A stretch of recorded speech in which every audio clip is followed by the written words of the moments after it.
سب تیار ہیں تو یزید کی حکومت بغیر لڑائی کے، بغیر بڑے قتال کے، مسلمانوں کے خون خرابے کے بغیر ختم ہو سکتی ہے. آئی بات سمجھ میں؟ جو انفارمیشن آپ کو ملی تھی، جو نالج آپ کو ملی تھی، وہ نالج غلط تھی. اگر وہ نالج صحیح ہوتی تو حضرت حسین کبھی کربلا کی طرف رخ نہ کرتے، کیونکہ حضرت حسین کا موقف بھی یہی تھا کہ مسلمانوں کی تلواریں آپس میں نہ چلیں. حضرت حسین رضی اللہ تعالیٰ عنہ کے پاس جب 50 سے زیادہ خطوط آئے ہیں اہل کوفہ کی طرف سے کہ آپ آئیے، آپ آئیے، آپ آئیے، تو پہلے حضرت حسین رضی اللہ تعالیٰ عنہ نے اپنے رشتہ دار جو آپ کے چچزاد تھے مسلم بن عقیل، ان کو بھیجا. نتیجہ کیا نکلا؟ مسلم بن عقیل کا وہاں پر حکومت نے گرفتار کر کے ان کو قتل کر دیا. اب یہ ایک ایسا ظلم تھا جس کے ظاہر ہے کہ کسی کو سفیر بنا کے بھیجا جائے، کسی کو حال احوال دیکھنے کے لیے بھیجا جائے، اور حضرت حسین کی نیت ہرگز بغاوت کی نہیں تھی. مگر کوفہ کے گورنر کو اور یزید کو یہ خیال تھا کہ خلافت کے اصل اہل یقیناً یہی ہیں، کہیں ایسا تو نہیں ہے کہ یہ امیر بننا چاہتے ہیں، یہ خلیفہ بننا چاہتے ہیں. ایک خوف اس کے دل میں بیٹھ گیا تھا، ایک لاشعور میں خوف ہوتا ہے نا، انسان کے دل میں بیٹھ جاتا ہے کہ آپ 100 دفعہ بھی کہیں بھی میری یہ نیت نہیں ہے، مگر وہ ڈر رہا ہوتا ہے کہ یار یہ کچھ کر نہ لیں. تو جب مسلم بن عقیل کو شہید کیا گیا، حضرت حسین رضی اللہ تعالیٰ عنہ جا چکے تھے.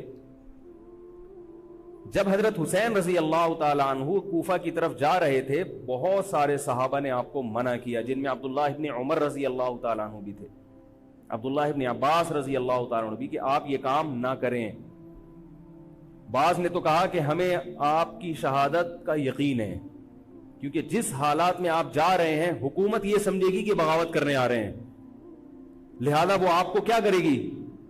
اس بیس پہ قتل نہیں کرے گی کہ آپ نواسہ رسول ہیں، کیونکہ وہ بھی مسلمان تھے. اس بیس پہ قتل کرے گی کہ آپ کی نیت کیا ہے؟ حکومت کے خلاف بغاوت. تو ان کے پاس ایک اپنے آپ کو برحق ثابت کرنے کے لیے ایک دلیل ہوگی کہ حکومت کا باغی جو بھی ہو اسے کیا کر دو؟ قتل. رسول اللہ صلی اللہ علیہ وسلم نے فرمایا، صحیح حدیث ہے، کہ جب مسلمان کسی ایک امیر پہ جمع ہو جائیں تو اس کے خلاف جو بھی اٹھے، نبی نے فرمایا اس کو قتل کر دو، کائنم من کان، چاہے وہ اس کے خلاف اٹھنے والا کتنا ہی نیک کیوں نہ ہو. یہ حدیث کے الفاظ ہیں. حضرت حسین کا موقف یہ تھا کہ میں نے ابھی تک یزید کی خلافت اور حکومت کو تسلیم نہیں کیا، لہذا میں اس وعید میں داخل نہیں ہوں. اب ہوا یہ کہ حضرت حسین رضی اللہ تعالیٰ عنہ جب گئے ہیں اور کربلا کے مقام پہ پہنچے ہیں، تو وہاں آپ رضی اللہ تعالیٰ عنہ کو مسلم بن عقیل کی شہادت کا بھی پتہ چلا، اور اندازہ ہوا، میں بہت شارٹ کر کے سنا رہا ہوں، اندازہ ہوا کہ حالات ایسے نہیں ہیں جیسے میں سمجھ رہا تھا. عبید اللہ جو ابن زیاد تھا بدبخت، اس نے حضرت حسین کو یہ کہا کہ بغیر کسی شرط کے حضرت حسین کو گرفتار کر کے لاؤ اور میرے ہاتھ پر بیعت کراؤ. یہ رسول اللہ صلی اللہ علیہ وسلم کے نواسے کی توہین تھی کہ آپ صلی اللہ علیہ وسلم کے نواسے ہیں اور ان کے ساتھ ایسے معاملہ کیا جائے جیسے ایک عام شخص کے ساتھ معاملہ کرتے ہیں. ان کو گرفتار کر کے معاذ اللہ گھسیٹ کے لاؤ اور میرے ہاتھ پر بیعت پر کیا کرو، ان کو مجبور کرو.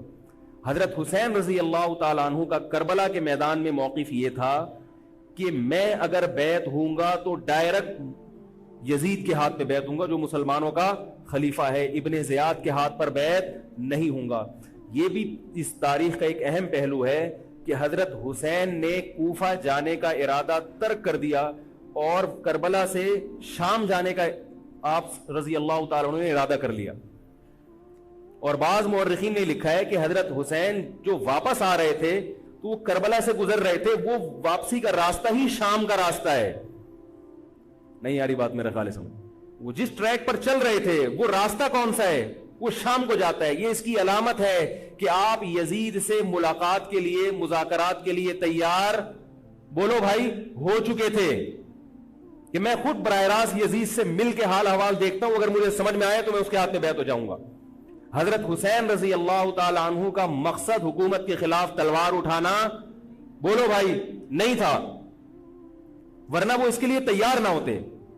مگر جو ابن زیاد تھا اس نے حضرت حسین رضی اللہ تعالی عنہ اور آپ کے ساتھ جتنے اہل بیت تھے ان پر ظلم یہ کیا اس بدبخت نے کہ اس نے انہیں شام جانے کا راستہ نہیں دیا اور اس میں اپنی توہین محسوس کی کہ میرے ہاتھ پر بیعت کیوں نہیں ہو رہے، اور لشکر بھیجا جس لشکر نے چاروں طرف سے حضرت حسین رضی اللہ تعالیٰ عنہ کو گھیرا۔ حضرت حسین نے کہا کہ میں عزت کی جو موت ہے اس کو ذلت کی زندگی پر ترجیح دیتا ہوں۔ کوئی بھی غیرت مند ہوتا تو اس وقت یہی کرتا کہ بھئی جب میں اپنے دعوے سے بھی دستبردار ہو گیا اور میں شام جانے کے لیے بھی تیار ہو گیا، اب میرا راستہ روکنے کی کیا حقیقت ہے؟ اللہ تعالی کوفہ کے گورنر کے ذریعے حضرت حسین کا قتل کروانا چاہتے تھے تاکہ اس کی بدبختی ساری دنیا کے سامنے ظاہر ہو جائے۔ اگر حضرت حسین پھر بھی تلوار چلاتے، پھر بھی لڑتے، تو حضرت حسین پر یہ الزام لگایا جا سکتا تھا کہ معاذ اللہ آپ باغیوں میں ہیں۔ تو اللہ تعالیٰ نے اپنے نبی کے نواسے کو اس الزام سے محفوظ رکھا اور آپ نے لڑائی کا ارادہ ترک کر دیا۔ حضرت حسین نے کربلا کے میدان میں جو لڑائی لڑی ہے وہ اقدامی لڑائی نہیں تھی، وہ دفاعی لڑائی تھی۔ دیکھو جب حکومت آپ کو گھیر لے چاروں طرف سے، آپ کہیں ٹھیک ہے بھائی میں لڑائی سے دستبردار ہوتا ہوں، مجھے میرے گھر جانے دو۔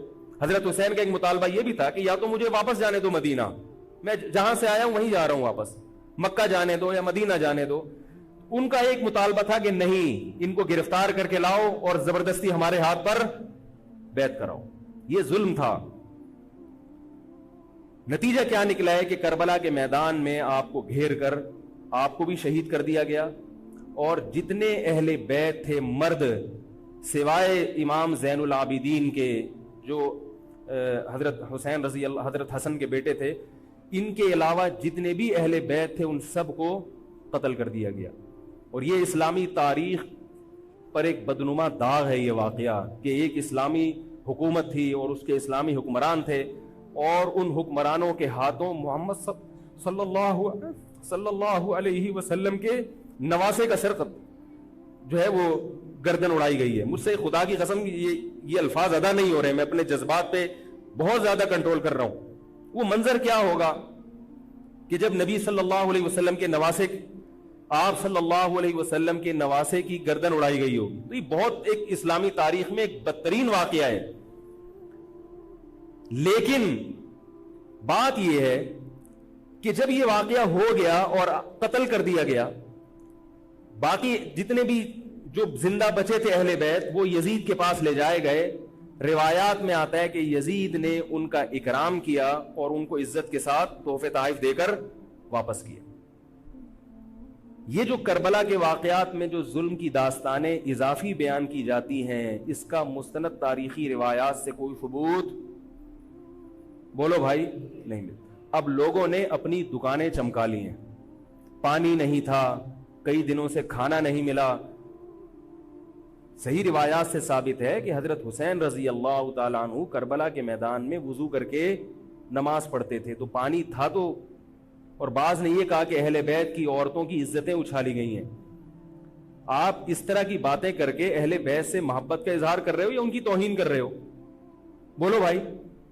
اگر کوئی عزت دار پاک دامن عورت ہو، بالفرض اس کی عزت پہ ڈاکہ ڈلتا ہے، بالفرض، تو آپ اس بات کو چھپاؤ گے نا، آپ جھوٹ بولو گے، بولو گے نہیں بھائی اس کی عزت پہ کوئی آنچ نہیں آئی ہے۔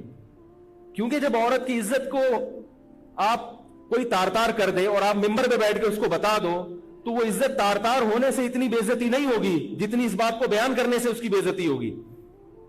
حقیقت یہ ہے کہ کسی مستند روایت سے ثابت نہیں ہے کہ اہل بیت کی عورتوں کی عزتوں کو اچھالا گیا۔ وہ نبی کے گھرانے کی عورتیں تھیں، ان کا ناخن بھی کوئی نامحرم مرد نہیں دیکھ پاتا تھا۔ دوپٹہ اتر گیا زینب کا اور زینب کی چادر چھن گئی، یہ سب غلط ہے، یہ سب من گھڑت باتیں ہیں۔ چونکہ وہ بہرحال مسلمان تھے جو حضرت حسین کے خلاف لڑ رہے تھے، ظالم تھے، اس میں کوئی شک نہیں ہے۔ اس سے بڑا ظلم اس کائنات میں ہوا نہیں ہوگا کہ ایک شخص جو اپنے آپ کو مسلمان کہتا ہے اور وہ نبی کے نواسے کو قتل کر دے اور اہل بیت کو قتل کر دے۔ اسلامی سیاست میں اتنی گندی تاریخ ہمیں کبھی بھی نہیں ملتی۔ حضرت عثمان کا بھی قتل ہوا، وہ بھی بہت بڑا ظلم تھا، مگر یہ ظلم اس ظلم کی نوعیت سے